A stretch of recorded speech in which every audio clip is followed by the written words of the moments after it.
नमस्कार। आज 1 मई 2026 है और सच कहूं तो आज का दिन कोई आम दिन बिल्कुल नहीं है।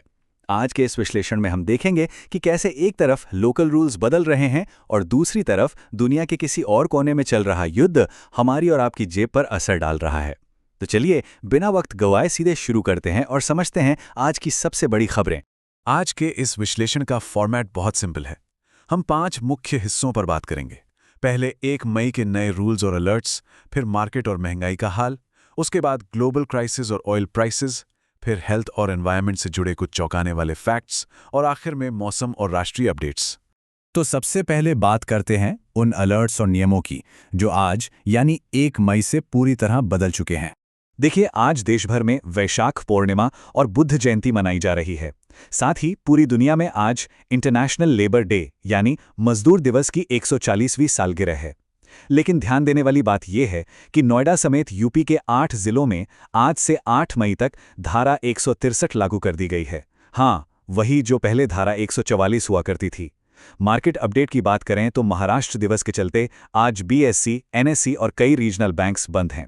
इसके अलावा 2 और बड़े अपडेट्स हैं। एक तो आज से सेंसस 2027 यानी जनगणना का सेल्फ एन्यूमरेशन फेज शुरू हो रहा है और दूसरा, अगर आपके पास पीएनजी गैस कनेक्शन है तो नए और सख्त नियम के तहत अब पुराना एलपीजी कनेक्शन सरेंडर करना ही होगा। अब आते हैं एक ऐसी खबर पर जो हम सबकी जेब से जुड़ी है, क्रेडिट कार्ड्स। आरबीआई ने एक बहुत बड़ी राहत दी है। पहले क्या होता था, ड्यू डेट मिस हुई नहीं कि तुरंत भारी भरकम लेट फीस लग जाती थी। लेकिन नए नियम के मुताबिक अब मैंडेटरी 3 दिन का ग्रेस पीरियड मिलेगा, यानी ड्यू डेट निकलने के बाद भी 3 दिन तक कोई पेनाल्टी नहीं। और हाँ, सबसे अच्छी बात यह है कि अब लेट फीस पूरे बिल पर नहीं बल्कि सिर्फ उतने ही अमाउंट पर लगेगी जो पे करना बाकी है। सच में ये आम लोगों के लिए एक बहुत बड़ा रिलीफ है। चलिए अब आगे बढ़ते हैं अपने दूसरे हिस्से की तरफ, मार्केट, इकोनॉमी और सबसे जरूरी सवाल, महंगाई आखिर क्यों बढ़ रही है। आर्थिक तस्वीर पर नजर डालें तो आंकड़े सच में थोड़े डराने वाले हैं। भारतीय रुपया डॉलर के मुकाबले गिरकर 95.12 पर आ गया है, जो कि इसका ऑल टाइम लो यानी अब तक का सबसे निचला स्तर है। और देखिए, जब भी करेंसी गिरती है ना, लोग सेफ इन्वेस्टमेंट्स की तरफ भागते हैं। नतीजा, सोना आज 2,290 रुपए की बढ़त के साथ सीधा 1,50,000 रुपए प्रति 10 ग्राम पर पहुंच गया है और चांदी वो तो 2,40,000 रुपए प्रति किलो के पार निकल चुकी है। रुपए की इस भारी गिरावट का सीधा मतलब है आने वाले दिनों में महंगाई का एक नया दौर। और महंगाई की बात हो ही रही है तो ध्यान दीजिए इस नंबर पर, 17%। आज से सिगरेट पीना काफी महंगा हो गया है। अलग अलग ब्रांड्स पर करीब 10 से 17% तक के दाम बढ़ चुके हैं। ये छोटे लगने वाले परसेंटेजेस दरअसल डेली खर्चों में एक बड़ा इजाफा करते हैं। आखिर इन सब आर्थिक परेशानियों की जड़ कहाँ है, ये समझने के लिए चलते हैं अपने तीसरे हिस्से पर, ग्लोबल क्राइसिस और ऑयल। यहाँ हालात बेहद टेंस हैं। ईरान, अमेरिका और इजराइल के बीच चल रहे संघर्ष को आज पूरे 62 दिन हो चुके हैं और इसका सबसे बड़ा इंपैक्ट दिख रहा है इस नंबर में, $126। ग्लोबल मार्केट में कच्चा तेल यानी क्रूड ऑयल पिछले 4 साल की सबसे ऊंचे स्तर $126 प्रति बैरल पर पहुंच गया है और एक्सपर्ट्स का मानना है कि अगर हालात ऐसे ही रहे तो ये जल्दी ही $140 तक भी जा सकता है। अगर ऐसा हुआ तो दुनिया भर में पेट्रोल और डीजल के दाम रॉकेट की तरह ऊपर जाएंगे। इस पूरी आग में घी डालने का काम कर रही हैं ऐसी बयानबाजियां।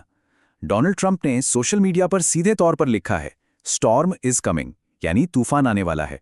उन्होंने स्ट्रेटेजिकली बेहद महत्वपूर्ण हॉर्मुज राउट का नाम बदलकर ट्रंप स्ट्रेट रखने का पोस्ट भी किया है, जिस पर अभी काफी बवाल हो रहा है। दूसरी तरफ से ईरान ने भी साफ और खुली चेतावनी दी है कि अगर अमेरिका ने दखलंदाजी की या समुद्री नाकाबंदी की कोशिश की तो उसे भारी नुकसान उठाना पड़ेगा। हम यहाँ किसी एक का पक्ष नहीं ले रहे हैं, लेकिन परिस्थितियां कितनी गर्म हैं ये इन बातों से साफ जाहिर होता है। लेकिन दोस्तों, इस पूरी अंतर्राष्ट्रीय आपाधापी के बीच भारत के लिए थोड़ी राहत की खबर जरूर है। ईरान ने ऑफिशियली अश्योरेंस दी है कि हॉर्मुज रूट से भारतीय जहाज़ों के आने जाने पर कोई रोक नहीं लगेगी और वहां फंसे करीब 10,000 भारतीयों की सुरक्षा उनकी सबसे पहली प्राथमिकता है। एक और बड़ी कूटनीतिक जीत ये है कि चाबहार रेलवे लाइन, जो भारत को सीधे सेंट्रल एशिया से जोड़ती है, उसका काम 90% तक पूरा हो चुका है। अब वक्त है चौथे हिस्से का, हेल्थ और एनवायरनमेंट थ्रेट्स। जियोपॉलिटिक्स को थोड़ी देर के लिए छोड़कर अब अपने देश की तरफ देखते हैं, जहां कुछ ऐसी चीजें हो रही हैं जिन पर शायद हमारा ध्यान बिल्कुल नहीं जा रहा। ये आंकड़ा देखकर कोई भी हैरान रह जाएगा। 10,790 लीटर। एक साइंटिफिक डेटा के मुताबिक सिर्फ 1 लीटर ग्रीन इथेनॉल फ्यूल बनाने में लगभग 11,000 लीटर पानी बर्बाद हो रहा है। अब जरा सोचिए, नीति आयोग पहले ही बता चुका है कि देश के 82 करोड़ लोग पानी की कमी झेल रहे हैं।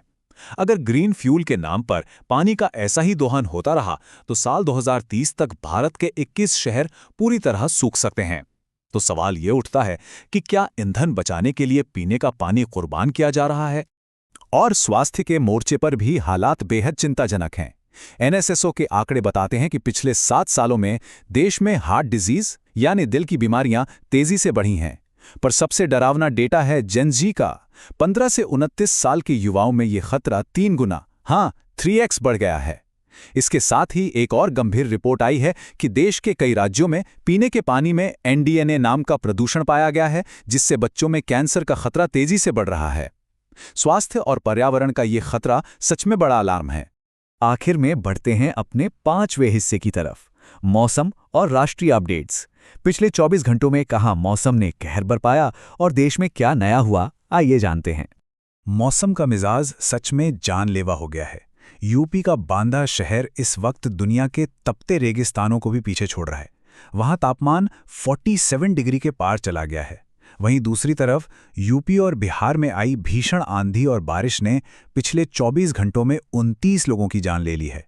हादसों की बात करें तो ये काफ़ी दुखदायक समाचार हैं। नेपाल में एक यात्रियों से भरी जीप खाई में गिरने से 20 लोगों की मौत हो गई।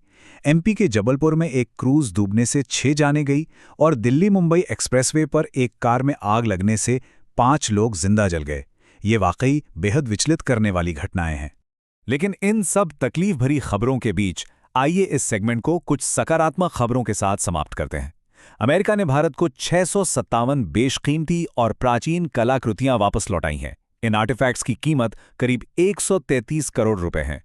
वहीं विकास के मोर्चे पर कृषि मंत्री शिवराज सिंह चौहान आज ओडिशा में 1700 करोड़ रुपए के रोड प्रोजेक्ट्स की सौगात देने वाले हैं। और पर्यावरण को लेकर पंजाब सरकार ने एक शानदार कदम उठाया है। भूजल यानी ग्राउंड वाटर को बचाने के लिए आज से नहरों में 21,000 क्यूसेक पानी छोड़ा जा रहा है। ऐसे कदम वाकई सराहनीय हैं। तो आज के इस विश्लेषण से एक बेहद चुभाता हुआ सवाल उभरकर सामने आता है।